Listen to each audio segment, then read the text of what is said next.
Vamos a ver, vamos a acercar un poquito para poder dibujar. Entonces, en cuanto al oído externo, no se olviden de que aquí podemos tener diferentes patologías que están relacionadas básicamente a la infección, ¿no? Ya. Acá, por ejemplo, podemos tener infecciones por hongos. Vamos a colocar aquí, infecciones por hongos. Entonces, cuando ustedes vean algunas hifas de color blanco, ¿en qué germen estarían pensando, ¿no? A ver, coloquen en el chat, me gustaría que participen. Imagínense, ustedes hacen su otoscopía y ven unas hifas blancas, ¿no? ¿En qué hongo estarían pensando? No, acuérdense que las hifas son parte de los hongos, pero si son hifas blancas, ¿no? ¿Será un fumigatus? A ver, ¿no? Podría ser de repente Cándida, Aspergillus,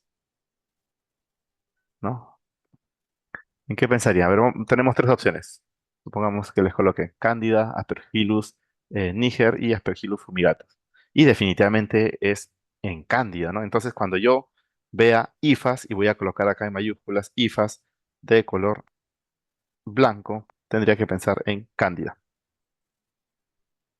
Ahora, si yo veo hifas de color negro, ya mencioné, tendría que pensar en Aspergillus, ¿no? Sea niger o sea fumigatus. Listo. En esos casos, el tratamiento básicamente eh, el tratamiento lo vamos a hacer con mm, antimicóticos tópicos y con alcohol boricado, ¿no? Ya. Vamos con otro casito para continuar con este repaso.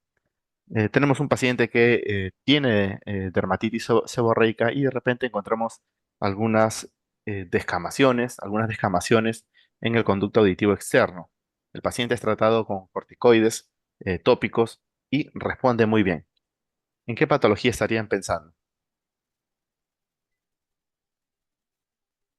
¿No? Una patología que va con la dermatitis seborreica y que aparece desprendimiento como si fuera caspa, ¿no? Y responde muy bien a corticoides. ¿En qué patología estarían pensando, no?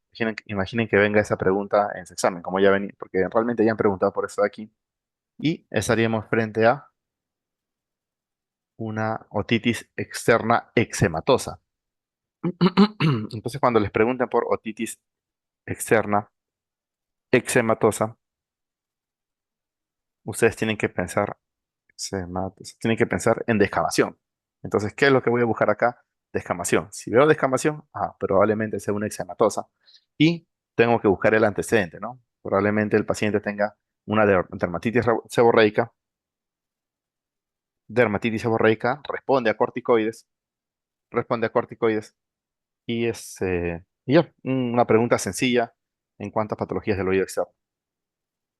Otra patología que vamos a repasar es la siguiente, ¿no? Tenemos un paciente que revisamos el canal auditivo y encontramos que todo el canal auditivo está inflamado, pero muy inflamado, al punto que casi está cerrado el conducto auditivo externo y además de estar muy inflamado, está que bota pus, literalmente pus por el oído, ¿no?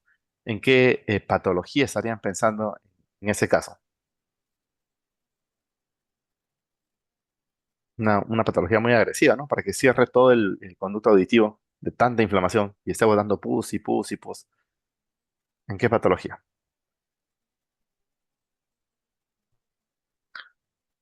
En una otitis externa difusa, ¿no? Otitis externa aguda difusa, ¿no? Acá es importante que la difusa no tiene localización como tal, sino que abarca todo el oído externo. Y la difusa está causada por ¿qué germen? Eso lo suelen preguntar muchos. ¿Cuál es el germen que causa la otitis externa aguda difusa? Pseudomonas. Excelente. Entonces no se olviden que Pseudomonas es el germen que prima aquí. Aquí el tratamiento Aquí el tratamiento básicamente va a ser con gotas ópticas, ¿no? Pueden usar ciprofloxacino, ¿no? Que es un antibiótico que agarra muy bien Pseudomonas. Y recordando un poquito el tema de infecto, ciprofloxacino es el único antibiótico bioral que agarra Pseudomonas, ¿no? Todos los demás antibióticos son parenterales, pero bioral el único que agarra Pseudomonas es ciprofloxacino. Entonces, en este caso le vamos a dar ciprofloxacino, pero por gotas, ¿no? Por gotas. Eh, También podemos, eh, si, si no estuviera disponible el ciprofloxacino, podríamos utilizar gentamicina en gotas también. Y ya.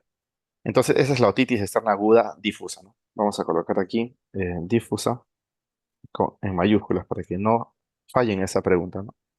Listo. Vamos con otra patología de oído externo. Tenemos, mm, ahora tenemos un paciente que llega y vemos aquí una pequeña elevación, así como un granito que se infectó, se infectó, se infectó y solo inflamó esta parte de acá, ¿no? Entonces, ¿cuál sería la patología? Ustedes literalmente ven hasta una pequeña pústula ahí y ven una pequeña zona inflamada, una pequeña zona infectada y, y cuando viene el asistente dice, miren, ese es un forúnculo literalmente que apareció en el conducto auditivo externo. ¿Qué patología, ante qué patología estaremos?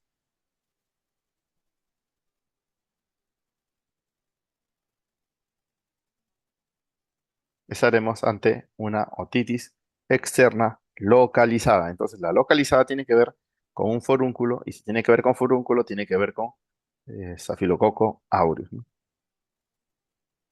Listo. Ya. Luego tenemos eh,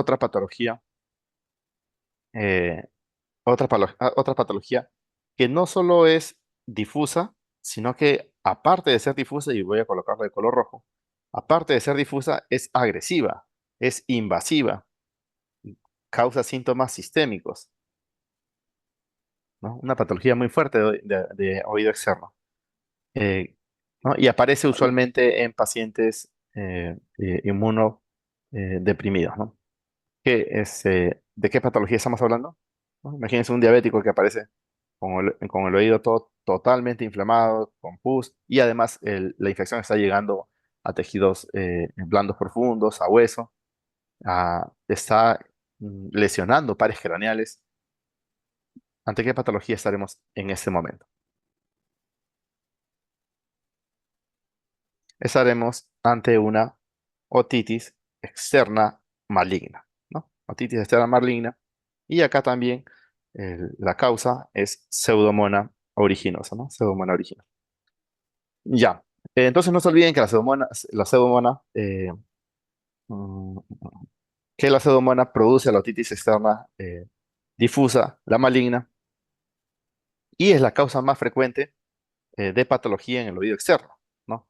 La pseudomonas es la causa más frecuente de patología en el oído externo. Frecuente pseudomonas. Listo.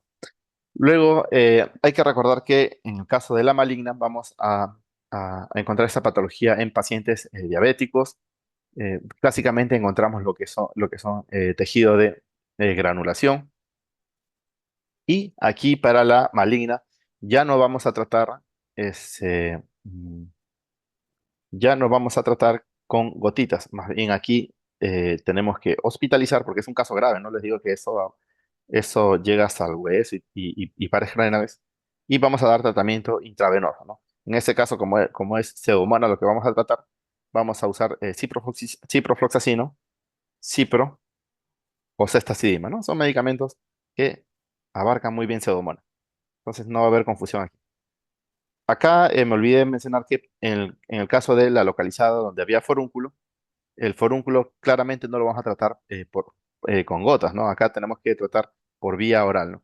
Usualmente acá usamos cloxacilina, ¿no? La cloxacilina oral es lo que usaremos para tratar ese forúnculo en la otitis externa localizada. Ya. ¿Qué otra cosita es importante? Ya, ya, entonces lo importante aquí es que también que en la difusa, no se olviden que en la difusa sí, para los casos leves y moderados usamos gotas, ¿no? Gotas. Entonces no se olviden, ¿no? Difusa va con gotas, el forúnculo por vía oral y la maligna que agarra hasta hueso, ciprofloxacina, cefazima y cuidamos de paso de esos pares craneales que se pueden afectar. Ya. Luego, ¿qué otras cositas les pueden preguntar aquí en oído externo? ¿No? En el oído externo, recordemos que tenemos el pabellón auricular y el pabellón auricular está conformado por cartílago, pero, pero entre el cartílago y el pericondrio a veces se forma una colección de sangre ahí, ¿no? Por ejemplo, esto es común en las personas que practican de repente judo o lucha libre y que suelen golpearse el oído una y otra vez, se les suele llenar esto de aquí de sangre, ¿no? Entonces, a esta patología le llamamos hematoma subpericóndrico, ¿no? Hematoma subpericóndrico. Y acá lo que tenemos que hacer nosotros es drenar eso de aquí. Vamos a dibujar aquí. Eso de aquí lo tenemos que drenar porque caso contrario, si no drenamos esta colección hemática, se forma la famosa oreja en coliflor, ¿no? Que pueden verse en internet. Los luchadores tienen una oreja muy característica, ¿no? Una oreja casi aplanada, con algunas deformaciones por los golpes que han tenido una y otra vez y que en algún momento han formado hematoma, ¿no? Entonces, algunos luchadores habrán tenido un hematoma, otros han tenido de repente cinco y más, etcétera, porque a eso se dedican. Ya, ya tenemos eso ahí. Entonces, ¿qué tenemos que hacer ahí? Tenemos que drenar. Si hay tejido desvitalizado, tenemos que debridar. Y siempre usamos aquí antibióticos anticedomónicos porque esa colección hemática se puede infectar, ¿no? Se puede infectar. Y entonces usamos anticedomónicos ahí. Listo. Eh, ya. Otra pregunta que hacen aquí. Otra pregunta que hacen aquí es... ta, ta, ta, ta, En el caso de la gripe, ¿qué tipo de otitis se asocia, ¿no? Por ejemplo, un paciente que tiene gripe y de repente viene con otitis, ¿cuál es el tipo de otitis que se asocia a la gripe, ¿no? La gripe, algo tan común que aparece en el día a día, está asociado a la meningitis apoyar hemorrágica, ¿no? Entonces, disculpen, meningitis. No se olviden que la meningitis, el nombre va por el nombre de, eh, ahí se me dio el nombre, por membrana timpánica, ¿no? Entonces, ampollar por ampolla y hemorrágica porque a veces está con poca sangre, ¿no? Entonces, meningitis ampollar hemorrágica es lo que encontraríamos si el paciente tiene gripe, ¿no? Gripe, meningitis, ampollar hemorrágica. Excelente. Listo. Luego, otra patología que deben conocer aquí es la que causa el Mycoplasma pneumoniae, ¿no? A veces el paciente tiene una infección por micoplasma, ¿no? Y ese micoplasma produce una otitis llamada igual meningitis bullosa, ¿no? Meningitis bullosa. Micoplasma pneumoniae produce característicamente lo que es la meningitis, una inflamación de la membrana y bullosa. Oye, entonces, ¿qué es lo que tienen que recordar aquí? Que la palabra ampollosa va para gripe y que la palabra bullosa, porque tanto ampolla como bullosa apuntan a lo mismo, la palabra bullosa va para micoplasma, ¿no? Para micoplasma. No se olviden esa. Imagínense un monito que se llama mico y que hace mucha bulla. Ah, ya, micoplasma va con bullosa y para gripe ya saben que es ampolla. Ya.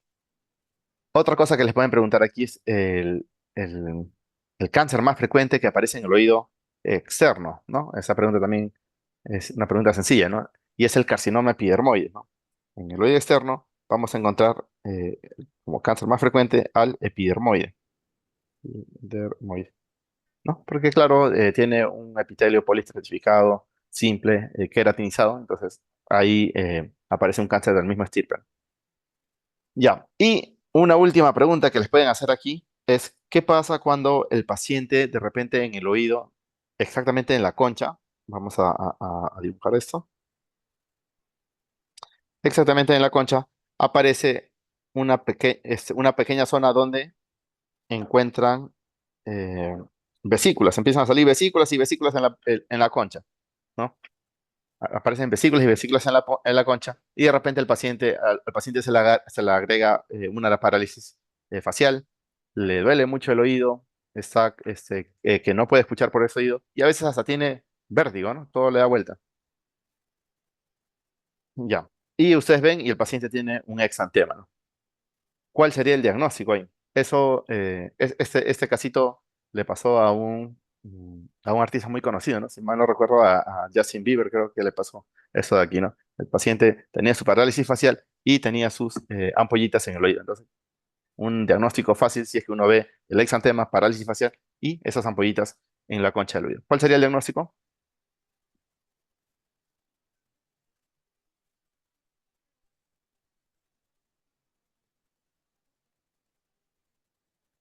El síndrome. Entonces, aquí, eso de aquí se llama ay, síndrome de Ramsay Hunt. El síndrome de Ramsay-Hunt, parálisis facial, sus vesículas a nivel de la concha y exantema que pertenece al virus varicela zoster, ¿no? Listo, sencillo. Ya, ¿qué más tenemos que conversar aquí en cuanto al oído externo? Vamos a hablar aquí, ya hablamos de tumores. Ya, faltaría un poquito el tema de lo que es hipoacusia y cuerpo extraño, ¿no? En el caso de la hipoacusia, no se olviden de que la causa más frecuente de hipoacusia de transmisión sucede aquí, ¿no? Aquí en esta zona del oído externo, ¿no? La transmisión se produce en el oído externo, el procesamiento ya va más adentro en el oído medio, interno, pero la transmisión básicamente ocurre por los tapones de cerumen, ¿no? Entonces, si ustedes encuentran un tapón de cerumen, ustedes dicen, ah, este es un problema de transmisión. Entonces, aquí también podremos encontrar tapón de cerumen.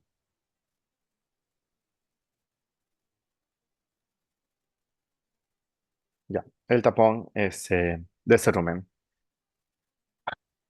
Ya, ¿qué otra cosita es importante ahí? Ahí, en el caso del tapón de cerumen, el paciente va a decir que no puede escuchar bien y que siente como que es la palabra sensación de plenitud. Y uno puede experimentar eso de repente cuando se coloca un vasito en el oído, como que siente de que ya no escucha, eh, como que siente que todo el mundo hay algo pesado ahí. Todo el tiempo hay algo pesado. Entonces, una sensación de plenitud y hipoacusia nos haría pensar en eso, ¿no? Cuando ya ubicamos el tapón de cerumen, podemos extraer este tapón de cerumen a través de un ganchito que se utiliza, es, un ganchito que se utiliza en esa área. También se puede hacer por aspiración y mediante irrigación, ¿no? Acá lo que usualmente hacemos es irrigación, ¿no? En nuestros puestos de salud siempre estamos irrigando para poder sacar ese tapón de cerumen. Lo importante aquí en el tapón de cerumen es que no hagan irrigación, vuelvo a repetir, no hagan irrigación cuando el tímpano esté perforado, ¿no? Tímpano perforado. Porque si el tímpano está entero, no hay problema, ¿no? El tapón va hacia la membrana timpánica y luego regresa, ¿no? Va y sale, no hay problema.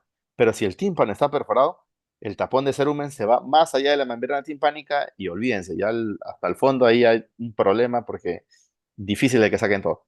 Entonces, si hay perforación, no vayan a empujar ese tapón de cerumen hacia el oído medio. ¿Queda claro? Ya, listo. Eso es en cuanto a patología del oído externo. Vamos con patología del oído medio, ¿no? Patología del oído medio. Mm, ya. Vamos a organizarnos un poquito, vamos a borrar esto de aquí para poder usar esa misma gráfica. ¿Ya? Y eso vamos a eliminar. Ya. En cuanto a la patología del oído medio, lo que más me preguntan aquí es la otitis media aguda, ¿no? La otitis media aguda. Mm, y esa otitis media aguda hay que diferenciarla de la otitis media, eh, la otitis media cero mucosa, ¿no? Cero mucosa. Mm. Ya, en el caso de la otitis media cero mucosa, vamos a encontrar que el paciente tiene una colección en el oído medio, pero, pero no tiene signos de infección como tal, ¿no? O sea, otitis, vamos a colocar aquí, otitis media cero mucosa. no tiene un signo de infección claro como tal, ¿no? O sea, puede haber, lo que vamos a encontrar ahí básicamente es moco. Claro que esto no lo vamos a ver directamente, o sea, lo inferimos a través de la membrana timpánica, pero lo que encontramos aquí es básicamente moco, puede haber un derrame por ahí seroso, pero ¿qué es lo que no va a encontrar ahí? Claramente lo que no va a encontrar ahí es signos de infección, es decir, leucocitosis, PCR, procalcitonina, fiebre muy elevada, etcétera, ¿no? De por ahí una febrícula puede ser, pero fiebre elevada ya no hay. Y esa otitis media mucosa usualmente aparece en un contexto de una gripe de fondo, ¿no? En una gripe de fondo. Ya, listo. ¿Qué otra cosita es importante aquí? Mm, ya. Yo creo que nada más, nada más.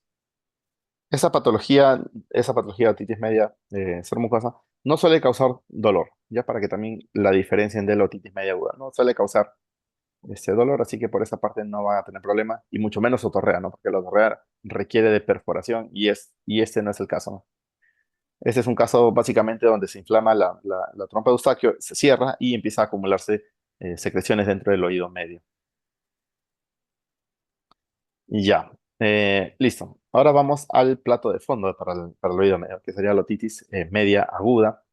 En el caso de la otitis, vamos a colocar aquí, en el caso de la otitis media aguda, la han preguntado usualmente en pacientes lactantes, ¿no? Un paciente pequeño, ¿no? De repente de 2 años, que se suele coger un solo oído, ¿no? Un solo oído y está muy irritable y se nota que está muy fastidiado por ese dolor.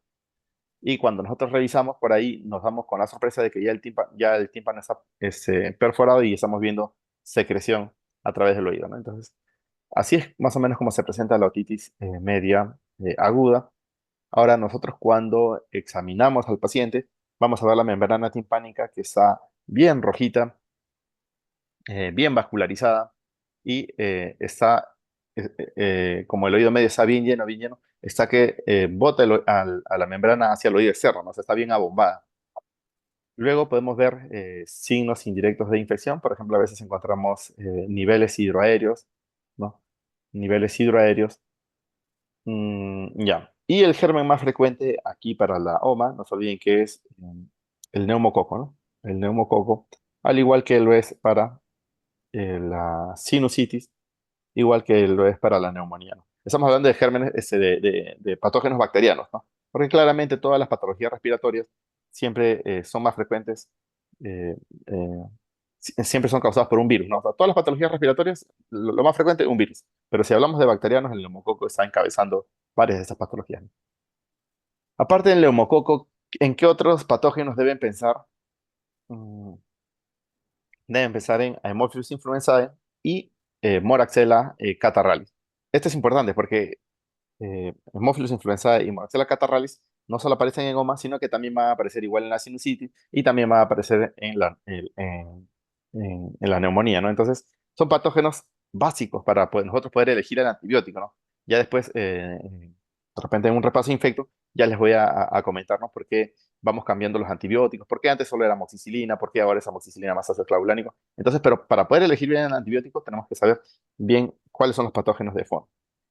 Ya, listo. Listo. ¿Qué otra cosita con la otitis media aguda? Mm. Ya, yo creo que con eso estamos bien. El tratamiento es el tratamiento de la otitis media aguda varía bastante según las guías de práctica clínica, ¿no? Miren, mi recomendación es la siguiente. Si ustedes tienen un paciente pequeño que nunca ha tenido una infección y que tiene una otitis media aguda que es de gravedad leve a moderada, pueden usar amoxicilina, ¿no? Pueden usar amoxicilina porque es un paciente literalmente, por decirlo así, virgen para, para patógenos. Pero si a ustedes le dan un perfil ya de resistencia, un perfil de resistencia, ya ustedes van a usar amoxicilina más ácido clavulánico. ¿Y cómo es el perfil de resistencia? Ah, ya, el paciente de repente ya usó amoxicilina en este mes, entonces ya puede ser de que eh, algún neumococo haya agarrado resistencia y ahora se está ubicando en el oído. Entonces, si ya ha tenido tratamiento ese mes, mejor comenzamos con ácido clavulánico. Luego, otra indicación, por ejemplo, es que si no mejora con la amoxicilina en 3 días, yo paso a amoxicilina ácido clavulánico. Otra indicación es, si el paciente ha estado en contacto, por ejemplo, en una guardería donde ustedes saben que las infecciones van y vienen, entonces ante esos casos es mejor comenzar con un medicamento que ya abarque eh, una probable resistencia por conglomerado, ¿no? Y finalmente, si el paciente tiene patología grave, ¿no? Les ponen un paciente que ya está totalmente perforado, con fiebre alta, leucocitosis, en mal estado general, ni modo, pues no pueden comenzar ahí con amoxicilina sola, sino que van con amoxicilina ácido clavulánico, ¿no? Entonces, ahí la ventaja es que con amoxicilina ácido clavulánico vamos a cubrir bien los gérmenes que son productores de beta-lactamasa, ¿no? Ya. ¿Qué otra cosita es importante aquí? Para para esas patologías de vías respiratorias, como OMA o sinusitis, usamos amoxicilinas a dosis altas. O sea, no usamos a dosis de 40, como usamos para la garganta, sino que usamos a dosis de 80, 90. ¿Y por qué usamos a dosis altas? Porque senos paranasales, oído medio, están cerca del cerebro. Entonces, pueden complicarse con patologías del cerebro. Entonces, es necesario usar 80, 90. En vez de la garganta, como está un poquito más alejado y no se complica, no tiene complicaciones eh, intracraneales de forma frecuente, podemos comenzar con 40. Ya. Ta, ta, ta, ta, ta.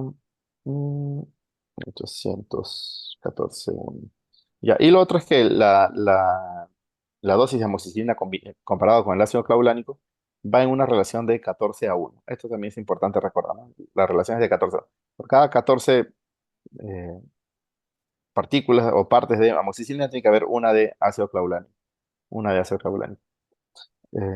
Ya. Ya, a ver, ¿qué otra cosita es importante aquí? Yo creo que nada más aquí. Mm, Ya, vamos ahora con oído interno. Vamos con oído interno. El oído medio. Ah, ya, ahora que recuerdo, en el oído medio, no saben que las infecciones de oído medio se pueden complicar con mastoiditis, ¿no? La mastoiditis, ¿no? Como el oído medio está cerca, acá, a la apófisis mastoide, bueno, acá no lo han dibujado, pero más o menos estaría por acá, se puede complicar con mastoiditis, ¿no? Y la mastoiditis definitivamente es la complicación más frecuente de otitis media aguda. Ya, ¿y cómo se presenta la mastoiditis, no? La mastoiditis se va a presentar eh, es, empujando la oreja hacia afuera, ¿no? Entonces, cuando le coloquen en un caso, un paciente que tiene una inflamación por debajo del oído y que está empujando el oído, el pabellón auricular hacia afuera, ese es mastoiditis, ¿no? Sobre todo si ya ha tenido problemas respiratorios últimamente o si ya les dicen directamente de que, eh, sí les dicen directamente que ya tiene otitis media aguda el paciente. Y ya. Listo, listo. Ya, ¿qué más? ¿Qué más? Nada más, nada más. Ya, después recordar que las complicaciones intracraneales vamos a contar lo que son meningitis, absceso y esas cositas que ya conocen. Ya, vamos ahora con el oído interno, ¿no? Vamos con el oído interno o algo más, a ver qué se me olvida aquí. Ta, ta, ta, ta, ta. Mm, no, yo creo que con eso es suficiente. Ya vamos con el oído interno. En cuanto al oído interno, vamos a tocar básicamente dos patologías ¿sí? Dos patologías. Eh, en cuanto a la hipoacusia, ustedes van a tener pacientes que van a llegar con hipoacusia y eh, con una hipoacusia súbita, ¿no? Entonces, si yo tengo un paciente que ha llegado con una hipoacusia súbita, que ayer estaba bien, hoy día ya no está escuchando nada, o de repente les dice, ¿no? A veces por cuestiones de olvido le dicen, no, de repente hace 2 días estaba bien, ¿no? Cuando son ancianos da más tiempo, ¿no? Pero si un paciente llega y dice, ayer estaba bien y hoy día ya no escucha nada, hay que recordar la sordera súbita, ¿no? Usualmente esa aparece por trauma acústico. Y en ese caso, sí sospechamos de trauma acústico, el diagnóstico lo tenemos que hacer con la audiometría, ¿no? Audiometría. Audiometría, ¿no? Entonces, en la audiometría ustedes van a ver un escotoma que les va a orientar hacia el diagnóstico de hipoacusia súbita. Acá el tratamiento básicamente es con corticoides, ¿no? El tratamiento aquí es básicamente tratar la inflamación con corticoides y ya. Esta es una patología que les pueden preguntar. Luego, otra patología que necesitan saber aquí es el vértigo eh, posicional paroxístico, ¿no? El posicional paroxístico aparece de un momento a otro y tiene una duración de minutos a horas y el paciente de un momento a otro empieza a tener vértigo, ¿no? Todas las cosas le dan vuelta y eso de aquí se produce básicamente porque hay unos otolitos en los canales semicirculares que se van moviendo conforme el paciente se mueve, ¿no? O sea, se mueven junto con la cabeza del paciente. Entonces, cuando el paciente está quieto, más tranquilo. ¿No? Salvo que a veces el otolito se vaya más al fondo y ya a veces quieto, pero usualmente el paciente cuando comienza esa patología, el paciente va empeorando la sintomatología con los movimientos, ¿no? Porque va moviendo y moviendo el otolito. El, el diagnóstico aquí, entonces, hemos dicho que empeora con los movimientos. El diagnóstico aquí se realiza con la maniobra de Dix-Hallplay, ¿no? De Dix-Hallplay, o Dix-Epley, disculpen, Dix-Epley, no, no, Dix-Hallpike, disculpen.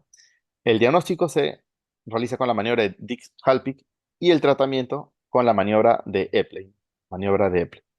Como yo recuerdo que el diagnóstico es con Dix-Hallpike, porque Dix tiene la D de diagnóstico, ¿no? Entonces, Dix, D de diagnóstico, Dix-Hallpike para el diagnóstico y Epley es para el tratamiento. Epley para el tratamiento.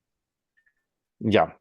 ¿Qué otra cosita tenemos que saber aquí? A veces han preguntado también por la neuronitis, disculpe, neuritis vestibular, ¿no? La neuritis vestibular neuritis vestibular, aparece en un contexto de un resfrío, ¿no? El paciente ha tenido de repente gripe o resfrío em, algunas semanas atrás y de un momento a otro empieza a perder el equilibrio, ¿no? El paciente empieza a perder el equilibrio y como esta es una inflamación, estos síntomas duran varios días o varias semanas, ¿no? Entonces, eso de aquí dura mucho más, entonces no se puede confundir con lo otro, ¿no? Además, hay un antecedente de resfrío, como les menciono. Ya. Eh, ¿Qué otra patología preguntan aquí? El síndrome de Meniere, ¿no? Siempre preguntan el síndrome de Meniere. En el caso del síndrome de Meniere, el paciente va a acudir básicamente por presentar vértigo, hipoacusia y tinnitus. Esa tarea siempre la coloca. Vértigo, hipoacusia y ese tinnitus. Y aquí ya no, el problema ya no es, mm,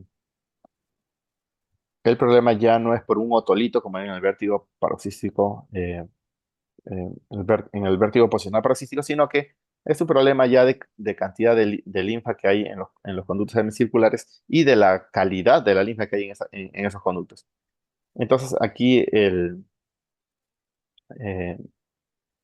este, entonces aquí el paciente llega por eso que mencionó, ¿no? Vamos a ver si debe venir por hipoacusia, o acusia, tinnitus y vértigo. Listo. A ver, ¿qué otra cosita es importante por aquí? Ya, nada más. Nada más, nada más. Vamos a ver un poquito. A ver, menciona ePlay también no era diagnóstico. ePlay en realidad es tratamiento. O sea, lo que pasa es que nosotros con DIG-HALPIC agarramos la cabeza del paciente, echamos al paciente y le ocasionamos el vértigo, ¿no? Entonces con ePlay lo que hacemos es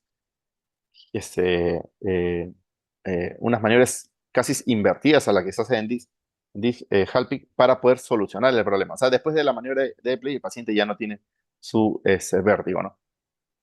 Eh, Entonces, si el paciente llega sin síntomas al consultorio, le hacemos el D-HALPIC para provocarle los síntomas y le hacemos el EPLI para solucionar los síntomas. Puede ocurrir lo contrario, el paciente llega con los síntomas, entonces le hago, ya no lo voy a hacer el D-HALPIC porque ya está con los mareos, lo que hago es el EPLI para poder retornar a la normalidad, ¿no? Entonces, y el EPLI más los antecedentes y toda la anamnesis que a realizar van a confirmar que era un vértigo paroxístico posicional. Entonces depende. Si llega con síntomas pueden hacer EPLI y llegar al diagnóstico, pero si llega sin síntomas hay que ocasionar el vértigo con Dix Halpix. Ya, vamos ahora, ya, vamos a ver, hablar un poquito de glándulas salivales. ¿Qué es lo que preguntan aquí? Eh, Miren, casi todas las preguntas de otorrino van en cuanto a oído. Todas las patologías de oído que les he mencionado, ahí ya tienen las fijas la mayoría de preguntas aquí en Perú. Pero vamos a hablar de unas patologías de oído que han preguntado bastante de repente, más en el extranjero, de repente en España, pero que podrían preguntar aquí, ¿no? Por ejemplo, hay pacientes que llegan con una piedrita, es un lito en la glándula submaxilar y que se les ocasiona dolor, ¿no? Porque les está tapando el conducto de salida de la glándula entonces en ese caso estaremos frente a una cialolitiasis, ¿no? Entonces, cuando veo una piedrita por aquí, esta es una cialolitiasis y va con básicamente con dolor y la observación de la piedrita que, que- que se puede palpar, ¿no? A veces la perita está tan superficial que la palpamos o bien por abajo o bien por arriba. Pero ahí lo importante es la clínica, ¿no? O sea, el paciente que tenga un dolor de tipo cólico, ¿no? Ya, vamos después a hablar un poquito de la glándula parótida. Hay que recordar que de todas las glándulas, la glándula en la que suele eh, ubicarse las neoplasias es es la glándula parótida, ¿no? La más frecuente para neoplasias. Y de las neoplasias, la más frecuente en general para las glándulas es el adenoma pleomorfo. El adenoma pleomorfo, ¿no? Ahí está. Entonces, vamos por aquí. El adenoma pleomorfo, que usualmente suele ser unilateral, ¿no? Unilateral. Y este es el más frecuente. Ya si quieren hacer un diferencial, tenían que pensar en el tumor de Warthin, que suele aparecer de forma bilateral. Ese sería como su diferencial. Ya. ¿Qué otra cosita es importante por aquí? Mm, ya, nada más. Vamos ahora con patologías de la nariz. Ujú. Sí. Ya. En patologías de la nariz vamos a recordar un poquito las hemorragias, ¿no? Las hemorragias usualmente aparecen por un trauma a nivel de la mucosa nasal. En- Nosotros tenemos en la parte de adelante de la nariz lo que es el, mm, el plexo de Kisselbach, ¿no? El plexo de Kisselbach. Y ese plexo de Kisselbach, sí, Kisselbach se suele dañar por escoriaciones que se realiza el niño, o a veces nosotros cuando colocamos una sonda nasogástrica, la retiramos rápida y generamos un sangrado a ese nivel. Entonces, cuando les digan que hay escoriaciones o que están sacando sonda, hay que pensar en una patología este, de hemorragia anterior. Ya, y en este caso, ¿qué hacemos, no? ¿Qué hacemos? Usualmente lo que hacemos es presionar, ¿no? Presionamos durante 5 a 10 minutos. El paciente tiene que estar en posición totalmente horizontal, ni hacia arriba ni hacia abajo, y con eso calmamos, ¿no? Si no mejora con eso, revisamos la nariz y si encontramos un punto sangrante, ya cauterizamos para dar solución definitiva. Cauterizamos para dar solución definitiva. Pero si por AOV no tenemos el punto sangrante, lo que hacemos es un taponamiento anterior. Primero de un solo lado y después de dos lados, ¿no? Ya, ¿qué otra cosita es importante aquí? Mm, nada más. Sí. Ya, vamos ahora con nuestro último tema que sería sinusitis. En cuanto a la sinusitis, hay que recordar que ¿cuál es el seno paranasal que se afecta más en los niños? A ver, coloquen en el chat cuál es el seno paranasal que se afecta con mayor frecuencia en los niños.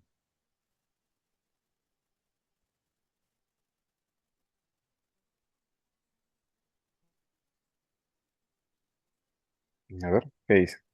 El seno paranasal que se afecta con mayor frecuencia será el frontal, el etmoidal, el maxilar. Y la respuesta es el etmoidal, no se olviden, ¿no? El etmoidal, miren acá, es, eso, es este de acá. Ese es el que se afecta en niños. Este es el que se afecta en niños. Y en adultos, ¿quién se afecta? Es el maxilar.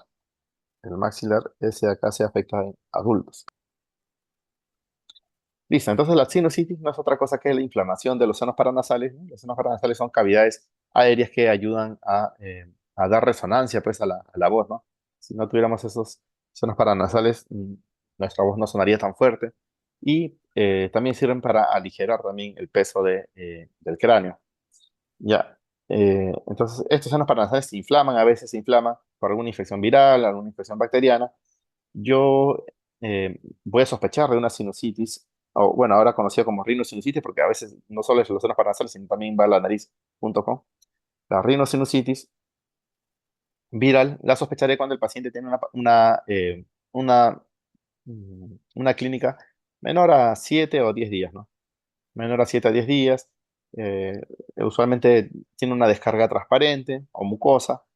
Entonces, eso es un problema viral. Pero yo voy a decir que es una rinosinusitis bacteriana cuando el paciente ya tiene una clínica de más de 10 días, la descarga es usualmente purulenta. Esto que menciono son generalidades, ¿no? O sea, puede haber una viral con purulenta, claro que sí, pero esto nos va a orientar a resolver exámenes.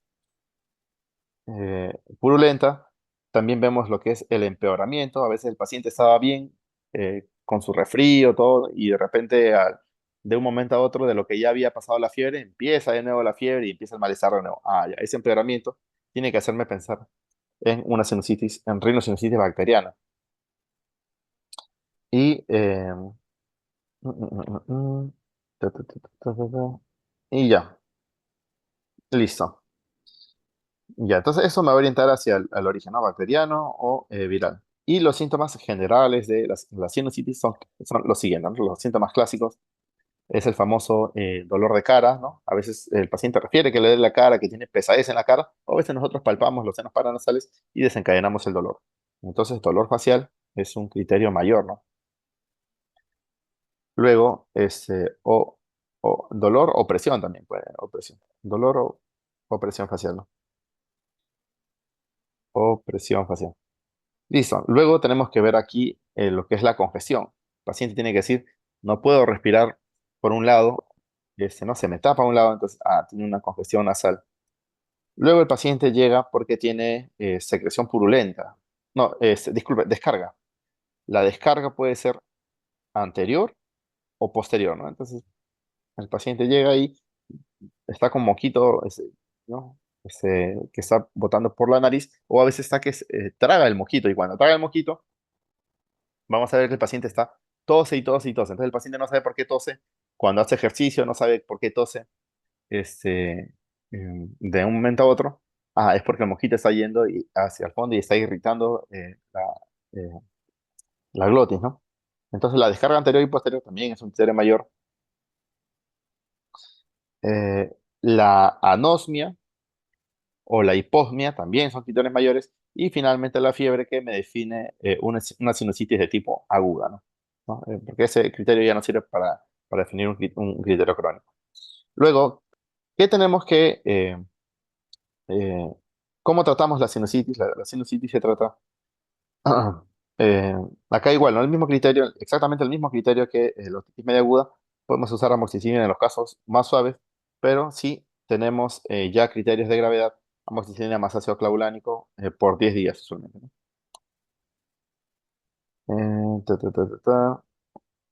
Ya, acá también podemos usar amoxicilina, porque le van a preguntar, ¿no? Puede ser amoxi o amoxicilina ácido clavulánico, dependiendo del caso, porque eso es importante revisar el caso para ver si quien pregunta quiere alarmarnos o no quiere, o quiere mencionar de que todo va bien. Ya. Ah, ya, listo. Entonces, y por si alguien se ha preguntado ahí, es por qué la amoxicilina está cambiando por la amoxicilina ácido clavulánico, porque hay neumococos que son resistentes a la penicilinasa, ¿no? Entonces, ahí es donde tenemos que optar por amoxicilina ácido clavulánico. Ya, y ya para finalizar, ¿cómo hacemos el diagnóstico de la sinusitis? Para eso tenemos los siguientes apoyos, ¿no? Usamos una radiografía si es un caso leve, un caso que no nos alarma, ¿no? Entonces, para un caso leve y que no es complicado, así. ¿Y a qué me refiero con complicaciones?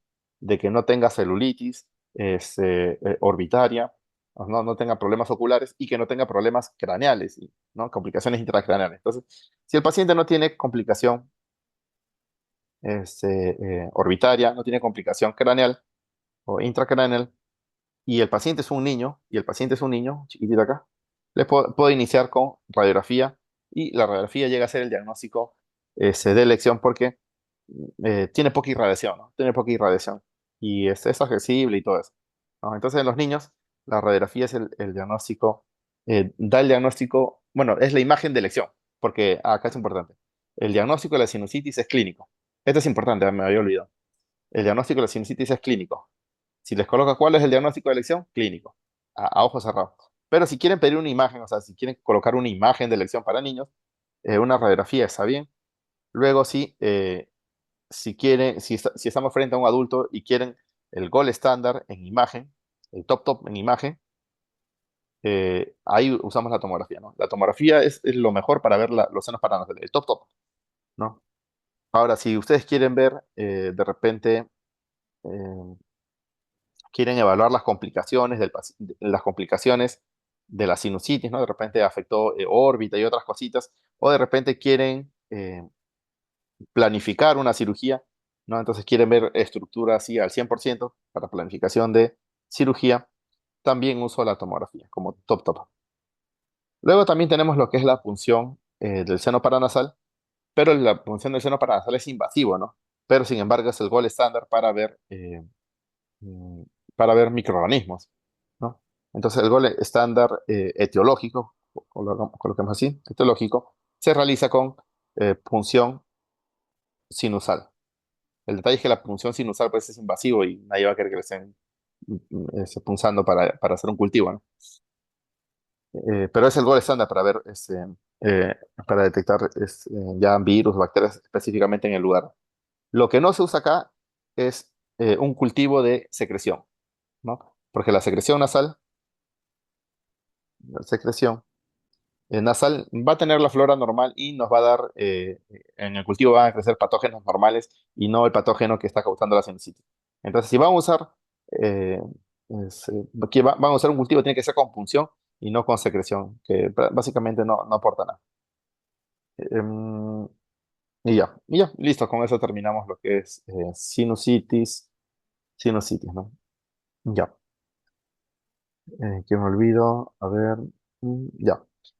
Listo, doctores. Creo que con eso terminamos lo que es mm, el organizador mental de otorrino laringología. De esta área usualmente vienen muy pocas preguntas, vendrán de repente dos preguntas y eso. Eh, eh, Repasen básicamente los temas que estamos viendo aquí y con eso van a estar tranquilos para responder las preguntas más comunes, ¿no? Eso sería todo. ¿Hay alguna pregunta antes de despedirnos?